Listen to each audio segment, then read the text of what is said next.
Jana Balabha Girivardhari Jana Balabha Girivardhari Jasodanandana Brajajanaranjana Nandana Brajajanara Jasodanandana Brajajanaranjana Jamuna Thira Vanachadi Jamuna Thira Vanachadi Jaya Radha Madhava Kunja Bihari Jaya Radha Madhava Kunja Bihari Jaya Radha Madhava Kunja Bihari Radha Madhava Kunja Gopi Jana Balabha Girivardhari Gopi Jana Balabha Girivardhari Gopi Jana Balabha Girivardhari Girivardhari Jasodanandana Brajajanaranjana Jasodanandana Brajajanaranjana Jamuna Tira Vanachari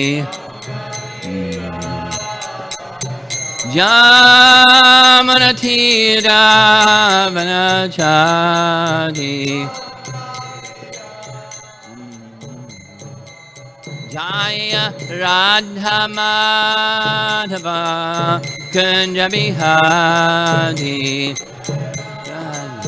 Madhava Kunja Bihari Jaya Radha Madhava Kunja Bihari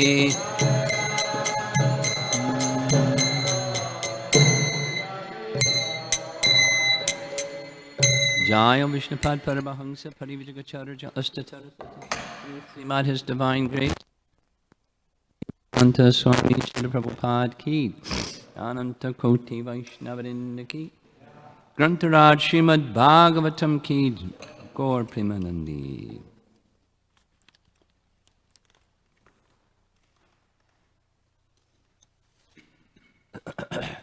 Om Namo Bhagavate Vasudevaya Om Namo Bhagavate Vasudevaya Om Namo Bhagavate Vasudevaya.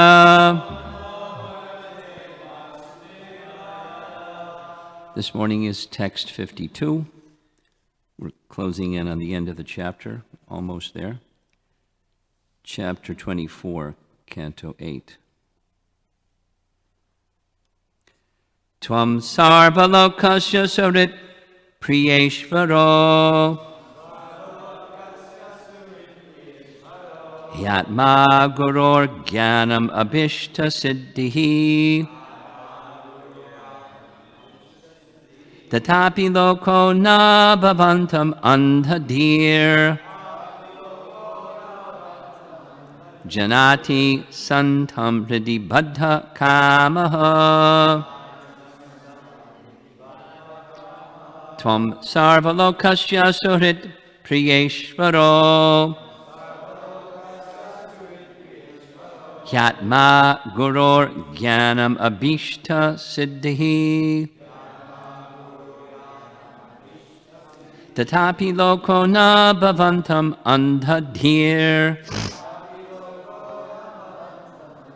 Janati santam hridhi baddha kamaha.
Ladies, please.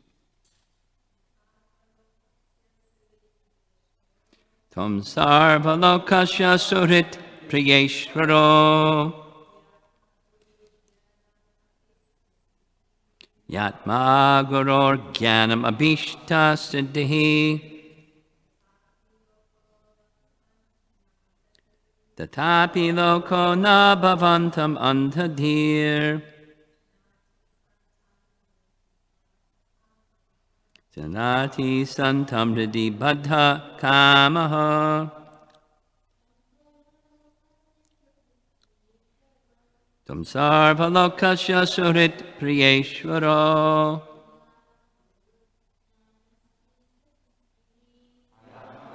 guru siddhi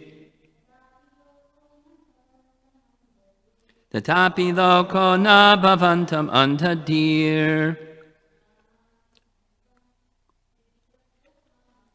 jananti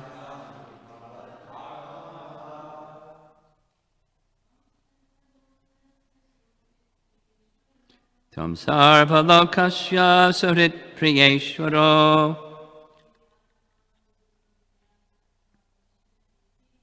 yatma gurur jnanam abhishta siddhi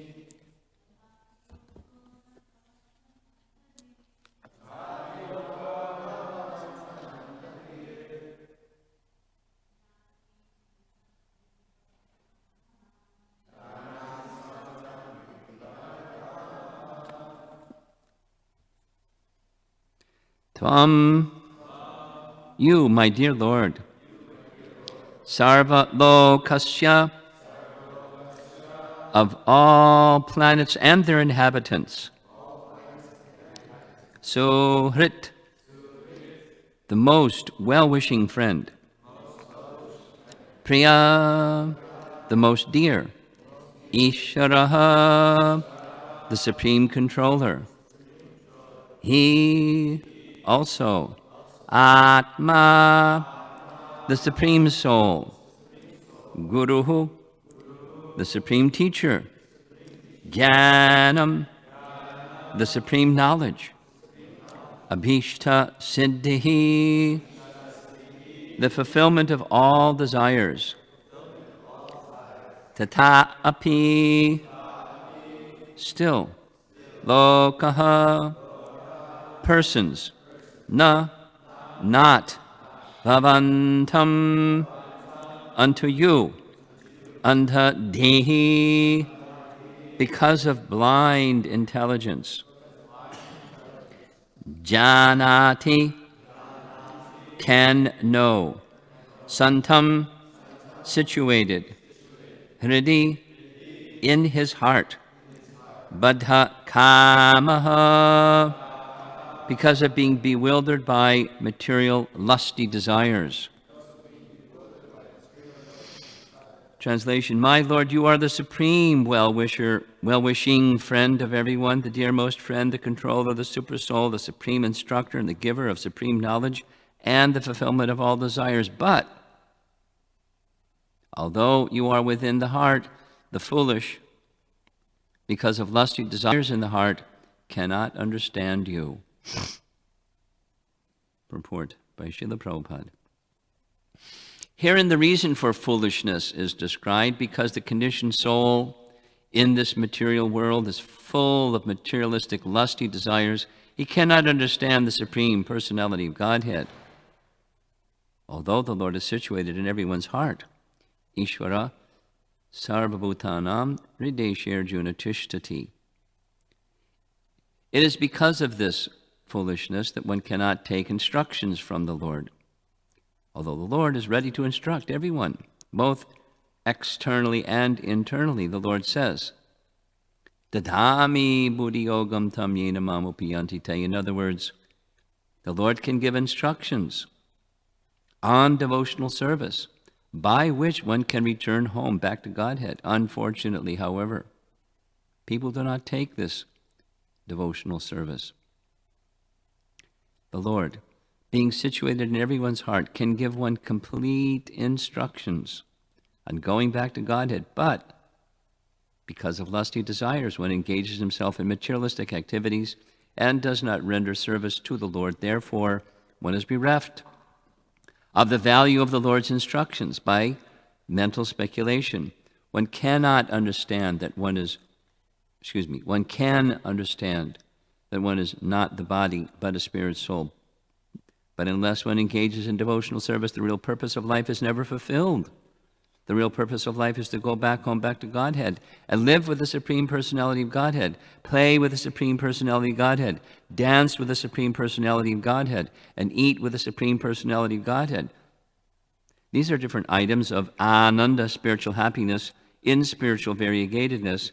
Even though one may come to the platform of Brahmabhuta and understand his spiritual identity with speculative knowledge, one cannot enjoy spiritual life without understanding the Supreme Personality of Godhead. This is indicated here by the word abhishta siddhihi. Abhishta siddhihi, word for word, is the fulfillment of all desires.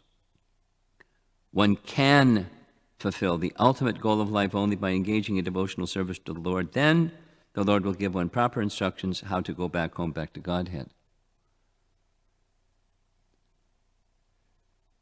So there's a lot packed in the verse and purport. The theme, once again, is compare and contrast. The position of one that doesn't and the position of one that does. The qualification of one that, disqualification of one that doesn't, the qualification of one that does. Understand the goal of life. Prabhupada begins the purport by saying the reason for foolishness is given in this verse.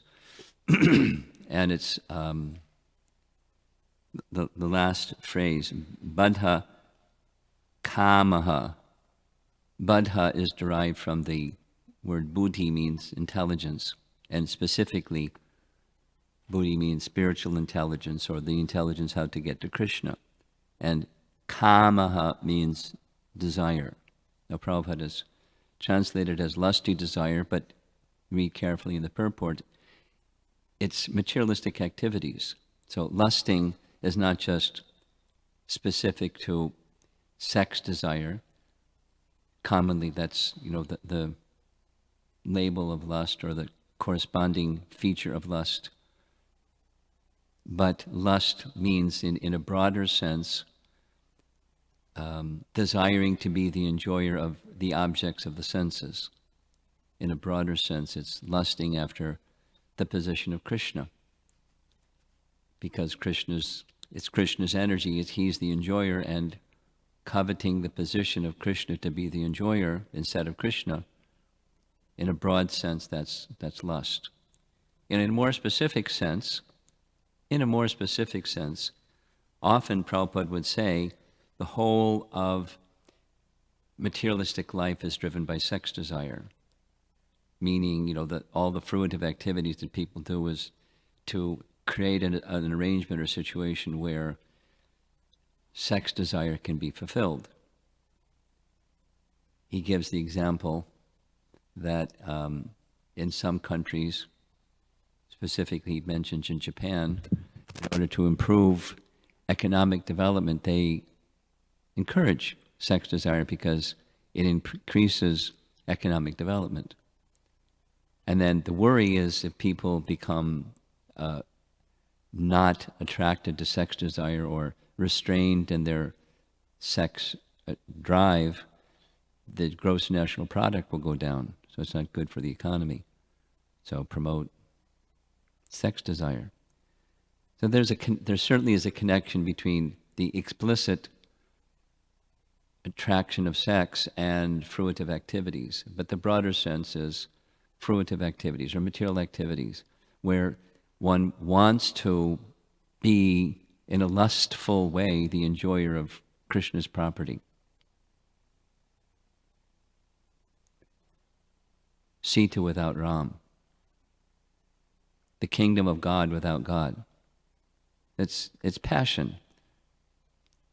Kamesha, Krodesha. The involvement in the material energy is inspired by lust or inspired by passion. I want to enjoy.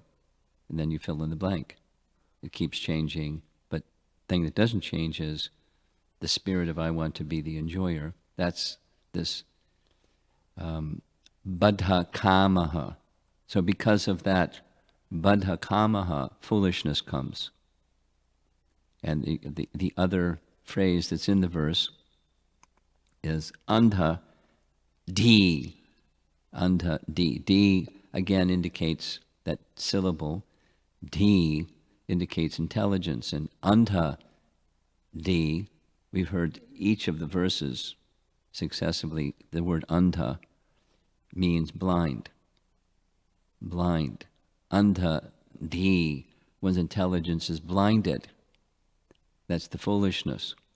By what? By desire.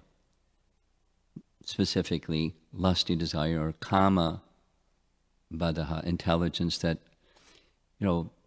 we were speaking the other day about filters. So filters are filtering whatever is out there. I'm only seeing where's the opportunity to enjoy, and each of us have, according to guna and karma, some attraction to enjoy. I had this really nice, realization once upon a time. Jitendra will certainly remember that famous winter where we were distributing so many books at O'Hare Airport, and that same winter is when Pragosh and some others got punched, and it was it was interesting winter. And so many books were being distributed, and right after that, shortly after that, the Puerto Rico airport became legal for book distribution. So there were 2 devotees out of the airport party that were requested to go to Puerto Rico to distribute books and open the place, because we were not necessarily the Maharata book distributors, but mild enough and sociable enough that we would not disturb the airport administrators in the entry level of Here Come the Hare Krishnas. So it was Gajahanta and myself. We went to Puerto Rico. I didn't speak Spanish, but I learned quickly enough to sell a book. And then we found by being there that there were times when it was busy and times when it was slow, different times of the week.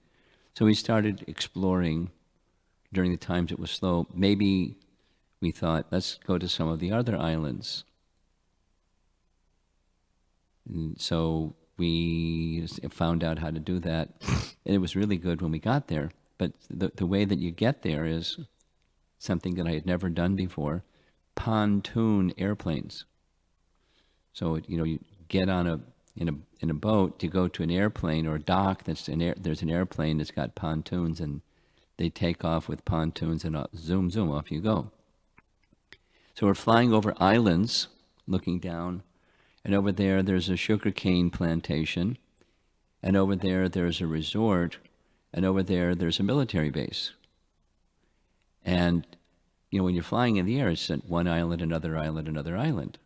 But somebody, according to their desire, they want agriculture. Someone, according to their desire, they want tourism. Someone, according to their desire, they want military.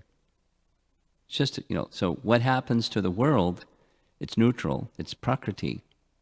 But according to the karma of the living entity, they transform the prakriti into an object that suits their fancy. And then those persons pass on, and it becomes something else and something else. It was a nice... Prakriti is, in one sense, neutral, but if the living entity has passion or rajogun, then there's a particular appeal. Remember very clearly Prabhupada explaining, this is the nature of Maya. There's some appeal. Prabhupada said it's like a prostitute, beckoning. Come on and enjoy me. Come on and enjoy me. And then he said, so I can kick you in your face. And in the Greek mythology, there's this character who does that. It's a lady who is beckoning, and it's Maya.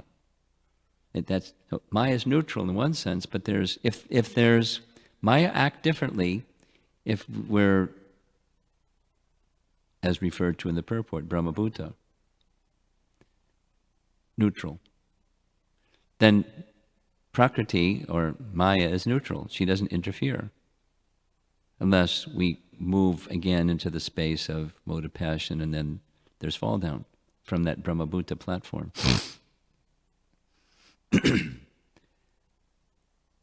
As long as, one main point of the purport as well as the verse is, as long as there's lusty desire, in broad sense, lusty desire, I want to enjoy Prakriti, then one's intelligence is spoiled.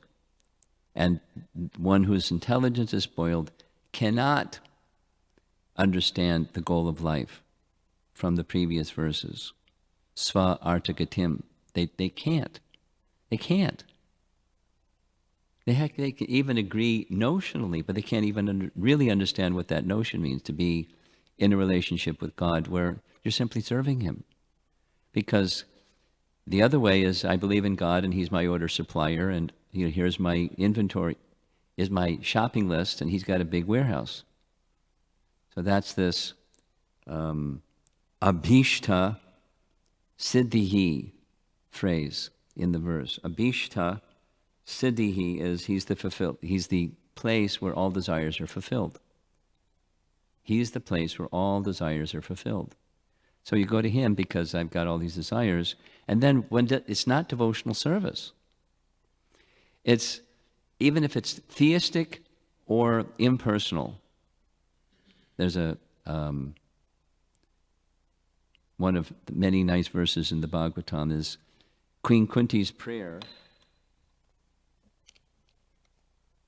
where the phrase begins, Namo akinchana vitaya.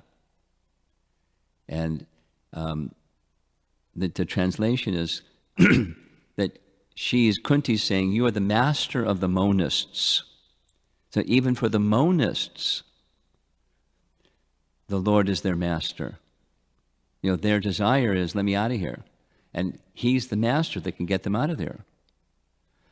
But even if they do the let me out of here program, they still haven't gone back to God, and still haven't reached the goal of life. Unfortunately. Even if, so there's lots of, exceptions to even if. Many persons may aspire and not get to that position. And even if they get to that position, again they fall, according to the Bhagavatam.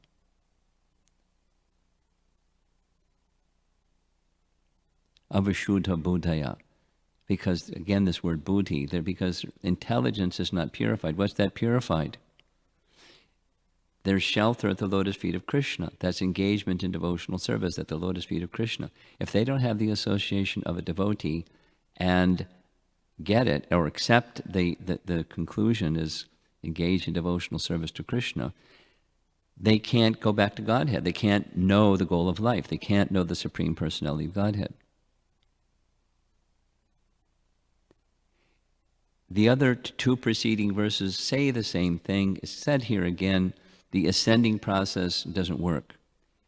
Here it's said specifically, one, through the ascending process, through the process of gyan, or cultivation of speculative knowledge, one may come to the position of knowing the soul distinct from the body.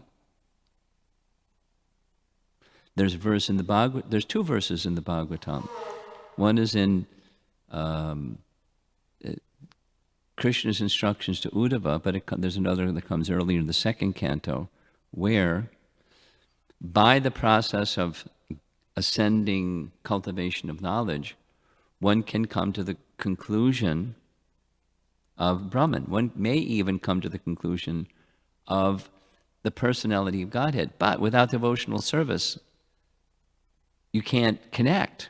You can have an understanding. Like, for example, by the process of meditation. Meditation on what? The meditation is popular out there these days, becoming more and more popular, so that people can feel peaceful. And I'm learning this, dopamine stimulation is subsiding. The neurotransmitter that says happiness and distress subsides, and so they can experience relief from the attraction of material happiness and the distress that follows the attraction from material happiness, kamesha, krodesha. So they like, meditation. And then they go back to the material activities and it gets disturbed. Like Prabhupada's example from this easy journey to other planets, 1960s. You can send a rocket ship up in space, but after some time it has to come down, unless it takes shelter somewhere. You up, up, up, up, up, up. Down, down, down, down, down. The Ferris wheel program. Unless there's shelter. So, again, by the process of gyan, one can go very high. But one has to come back down. Without shelter in the personality of Godhead, without the process of devotional service. How does that process of devotional service come about? Through association of those that are engaged in the process of devotional service. They're carrying bhakti, and they can give bhakti. But persons whose intelligence is contaminated, they'll say no. They're saying yes, but they're not really doing yes. They're still hankering for material enjoyments, the mixed platform. And it doesn't have to be the gross kind, it can be the subtle kind. It can be a combination. But as long as there's that hankering, that's the kama part. Buddha kama. Hankering for, I'm at the center. It's about me, after all. I find it fascinating that what's it like where the seat of consciousness is me, and it changes to the center of consciousness is Krishna consciousness. There's still me, but then Krishna's at the center. What's that like? It's all about Krishna's happiness. I'm aware of Krishna's happiness. That's my focus, and that's my happiness. And that's what I'm conscious of and pursuing as Krishna's happiness. That's bhakti. And we're cultivating bhakti. And in the mature stage, there isn't something else. There's only Krishna's happiness. consciousness. What's that like? It's the condition of love. There's happiness because of that condition of love, and the condition of love is Krishna's happiness is everything. I'm focused upon Krishna's, that's Vraja Bhakti. And exactly as what Prabhupada's saying in this purport as he did in the other purports. What's the goal? I mean, back to God, what does that mean?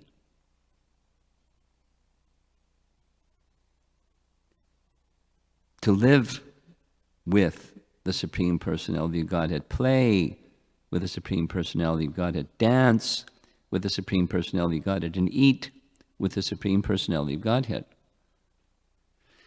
I mean, he's not stating it, but this is Vraja Bhakti. It's Raga Bhakti. It's within the purport. He's just not waving a flag saying that's what it is. It's our hearing of Srimad Bhagavatam is hearing from him, is cultivating that right from the first canto. Because it's there in the first canto. The position of the exalted position of the love of the residents of Vrindavan. First canto. Queen Kunti, for example, is glorifying others because she's a pure devotee. She doesn't see herself as qualified. She sees others as qualified. And how fortunate is this one, that one, the other one, the other one.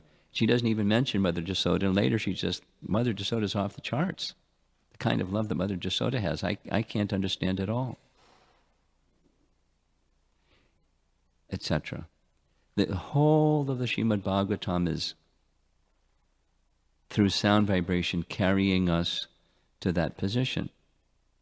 And to hear it, and to receive it, one's intelligence has to be free from other, the mix position, other than Krishna's desire, other than Krishna's happiness.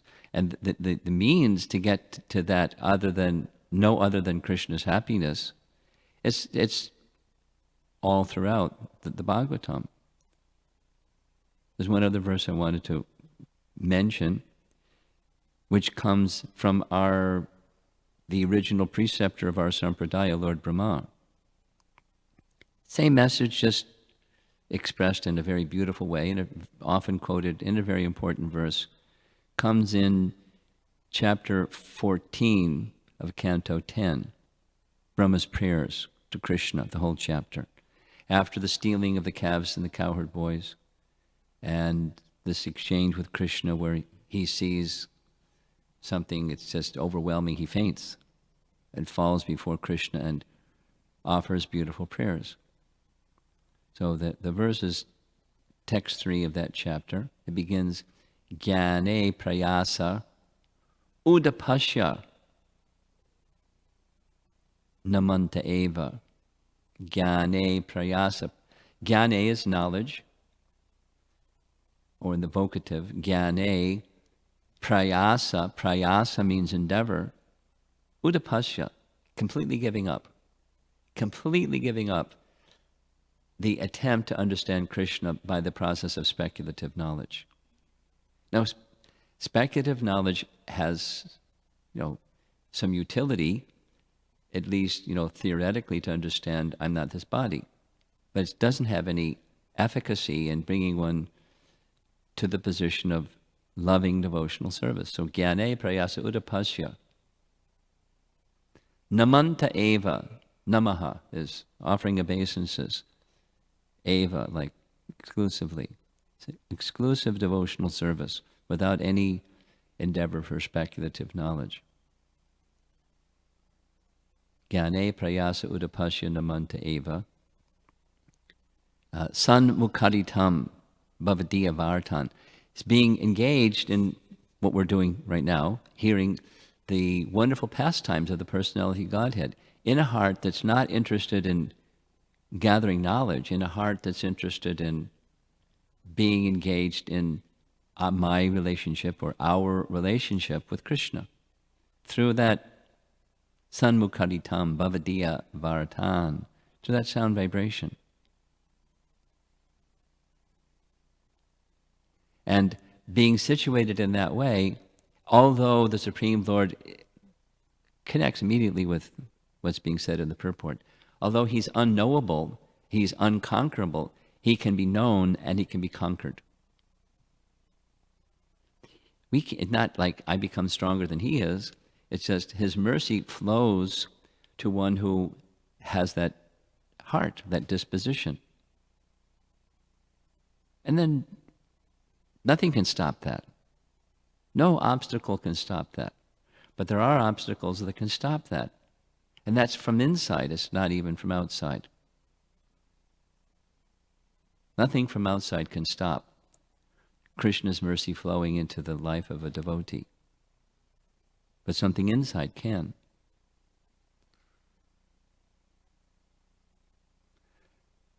So we cultivate. That's sadhana bhakti. What are we cultivating? We're cultivating that disposition of heart where there's no other shelter but Krishna's happiness, and trying to understand him only by that method, both, as Prabhupada is saying in the purport, externally and internally. He's ready, more than ready. He's pleased, take it. And, we're in this mixed position. We say yes, and we also say yes to something else. So we don't get the full opportunity that's being extended.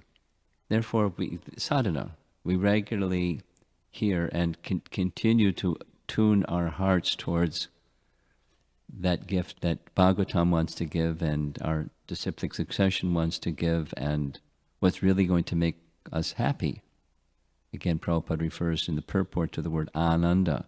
These mentions of being with Krishna, that's what real ananda is. Not something else. Not something that's limited and temporary. As the previous verses are speaking, a cheating personality promises limited and temporary, including even this, liberation thing. It's not permanent. It's temporary. Without shelter at the lotus feet of Krishna, it's not permanent. It's temporary. It's not a stable position. May give one relief, but it's not a stable position. It's not ananda. And the soul wants that. But the soul has to get beyond the idea that's about me, my ananda, that's the goal. It's Krishna and his happiness, and then that ananda comes. And then I can understand Krishna and go back to Godhead, etc. And play with him and eat with him and dance with him and be in his companionship all the time. Nothing but. That's the Bhagavatam's message. Isn't it a nice message? It's very unique. Any discussion? Yes. Guru Maharaj, Prabhupada, Maharaj Satyavrata is approaching Lord Matsya as Guru. Yes. And Prabhupada explains in the purport that Krishna as Guru is instructing us Yes. to how to come to devotional service internally and externally, Prabhupada said. I was wondering, or wanted to ask you, that Krishna instructing us in devotional service internally, when is that happen in the process of growing in Krishna consciousness? It happens moment to moment. It happens, right now. It happens when we, Super Soul gives intelligence to the materialist according to guna and karma, to fulfill material desire. Just as this, avishta siddhihi. He's the fulfiller of desire for the materialist. He gives intelligence to the materialist. You know these examples. The thief wants to steal.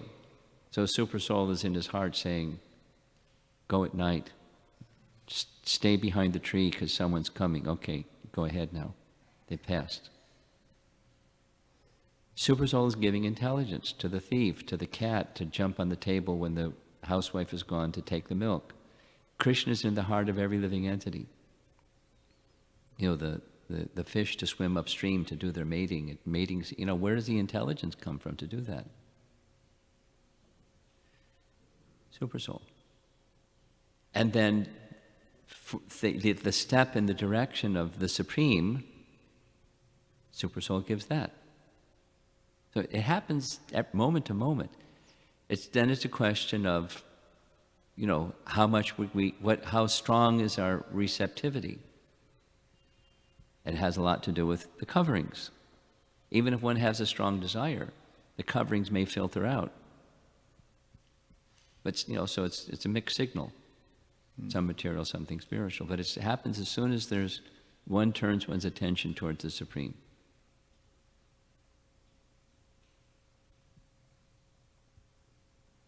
No time lag, immediately. And one of the first things, according to what Scripture and Prabhupada teaches us, is Krishna sends someone from outside, and he's from inside also prompting. Both, immediately. Inside and outside.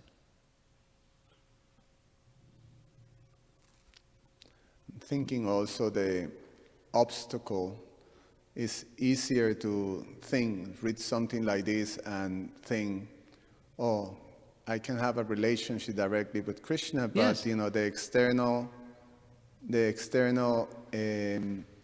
instruction, the person that Krishna sends, then well, that's not that's a misunderstanding of a direct relationship with Krishna. The external person is not, you know, two's company and three's a crowd. It's transparent.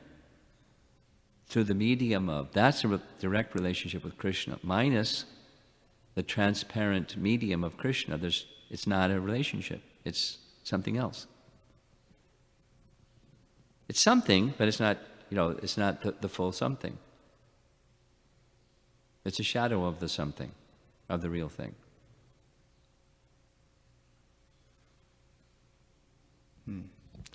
Yeah. Thank you. Anything else? Two questions over here.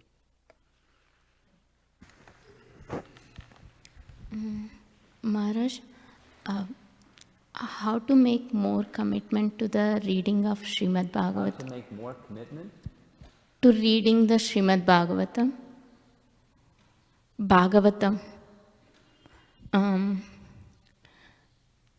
I like to read Bhagavatam, but when the services are more, or some guests are at home to take care of the things, then it's a tendency is to, even though I have a feeling I'm missing it, but there is a tendency I cannot make it to read, and then it's very difficult to read for days till I come out of that service or taking care of the guests or something. So I want to how to commit more, like not to leave reading. Not to do what? Not to like take it easy to read or not to leave it. Well, that's a good start. You're halfway there. The desire to go from A towards B, that's, you know, you're halfway there. Then, you know, then forming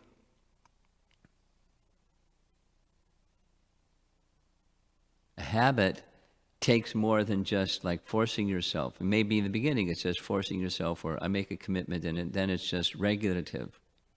That's maybe a beginning. However, my suggestion is, if the reason why is more clear, then the what becomes much easier. And then the how. Why?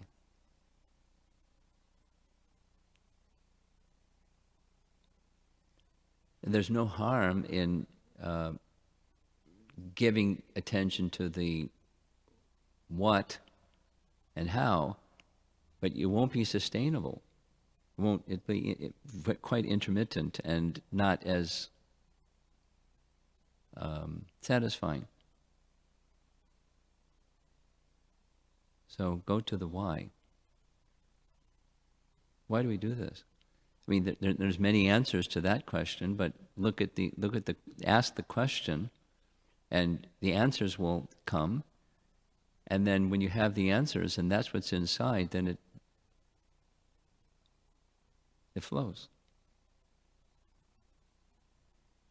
Establishing a regular reading habit rather than something else. Does that address your question? I have follow-up question. Okay. While reading Srimad Bhagavatam, we like so many points. It's so helping, but over the time when we read other cantos and things, so I cannot able to remember. It's like evaporating. Don't worry about it. So how can I when we read that particular part, it's so like elevating consciousness and it's helping. It's a cultivation. The whole process of hearing, I mean, let's say, take another topic and deity worship. You do deity worship. So when you begin deity worship, it's, the initial focus is on the procedures and the rituals and the behaviors, and then after that's down, then it can be just mechanical. But, we know that's not the purpose of deity worship. It's not the mechanical do the do's and avoid the don'ts. It's a relationship with the deity. And so you continue with the external, and you go towards the real purpose of the deity worship. It's acting in a relationship with the deity. Same with the Bhagavatam. And, so your ability to understand, ability to remember, and so forth, if the why is really strong, that will come. And you can pay attention to some detail, like memorizing verses, reciting verses again and again, or something like that. But if the bhakti isn't there, it stays external. So stay with the why part. Why should I be interested in understanding things and remembering things? Not for the material purpose of a sense of accomplishment, like we learned in school. So you get an A. And you get a pat on the back when somebody said, "Whoa, you got a 4.0, good going." Not like that. It's the relationship with Krishna purpose. That's the why. And then it comes. Then you put the internal together with the external, and then comes better understanding and better remembrance and so forth. It's gradual. You cultivate that relationship with Krishna through the hearing process, and the details will come.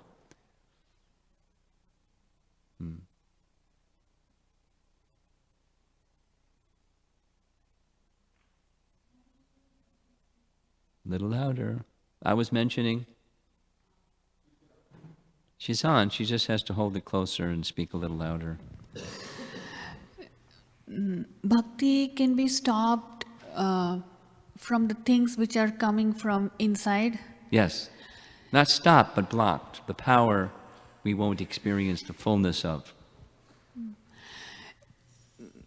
So my question is how much, things which are inside may fall into different buckets, and then how much should be the effort to work on them versus cultivation of bhakti?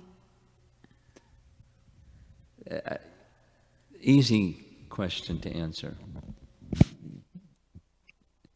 The horse pulls the cart, not the cart pulls the horse. So the cart is pulled by bhakti. So attention goes to bhakti. Doesn't mean you don't have a cart. On the strength of bhakti, you pay attention to the things that are interfering with it. On the strength of bhakti. Primary, secondary. On the strength of bhakti. So that's again, why?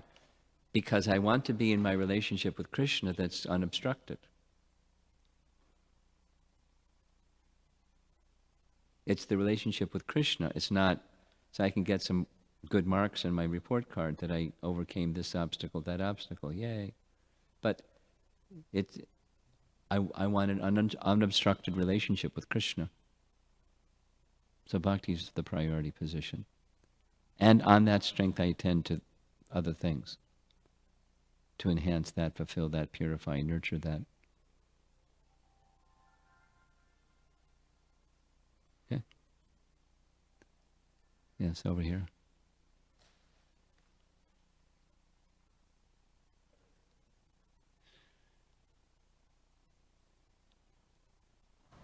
Thank you, Marge.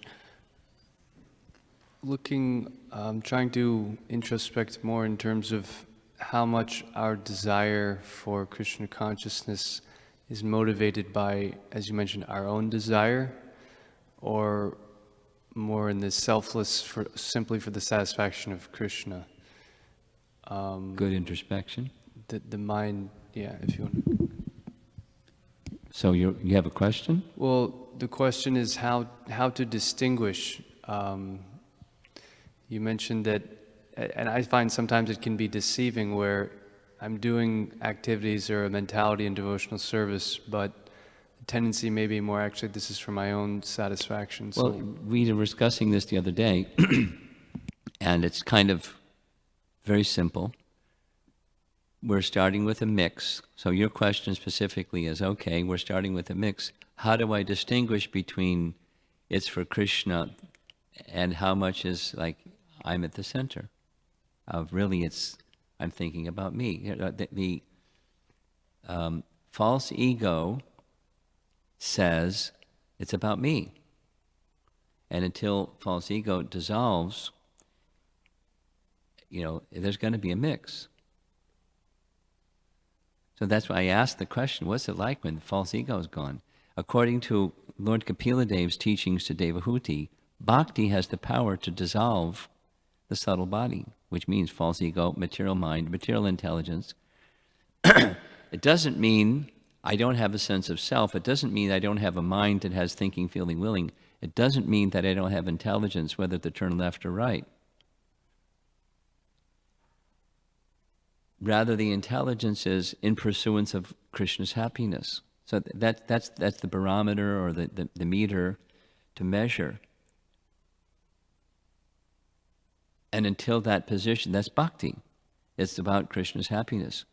So assume safely, reasonably, there's a mix. And the humble nature of a Vaishnava is, so many examples, but Queen Kunti's example, Devahuti's example, they're there, but they're saying they're not there. And if one is thinking, well, I'm there, or maybe I'm there, that's a clear indication what is influenced in the wrong way by, an inflated sense of self. The true Vaishnava is thinking just the opposite. Krishna Das Kaviraj, for example. There's so many exemplary Vaishnavas. So that to the degree to which that humility is not prominent, there's some indication of the mix is in the wrong side.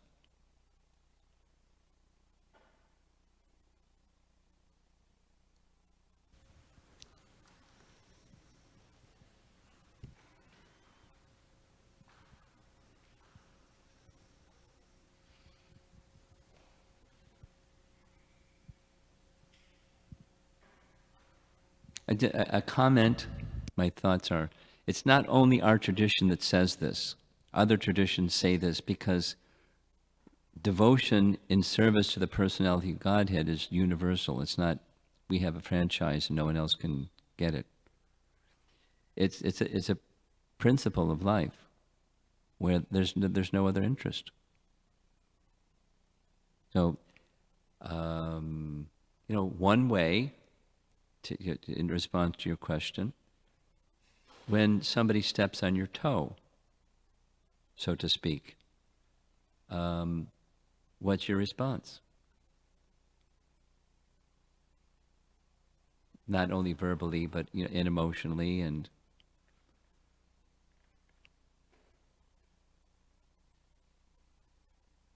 when there's a reversal, how do you handle? Where do your thoughts go with that reversal? Those are good indicators. Or a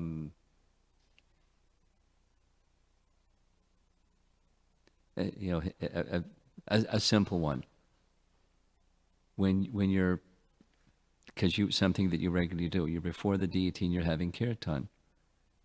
How much are your thoughts on how this is pleasing to the deity versus how much I'm enjoying this activity, for example? It's a whole other thing, whole other experience. Just for example. I guess I'm specifically the desire to be with Krishna, or in this purport we're hearing about one can live with Krishna. Yes. One can. So that type of desire, we understand it's actually a deep desire of the soul. But is that can also be material? Sure. I want that for my own. It's the same answer. It depends on false ego. Is it about me or is it about Krishna? I mean, the language, you can read it, it's about me. Or your language, you can read it, it's about Krishna. And when it's about Krishna, that's what Ananda is. It's not just relief from this, or I'm the enjoyer of a relationship with Krishna. It's Krishna's the enjoyer. That's, of course, it's in degrees.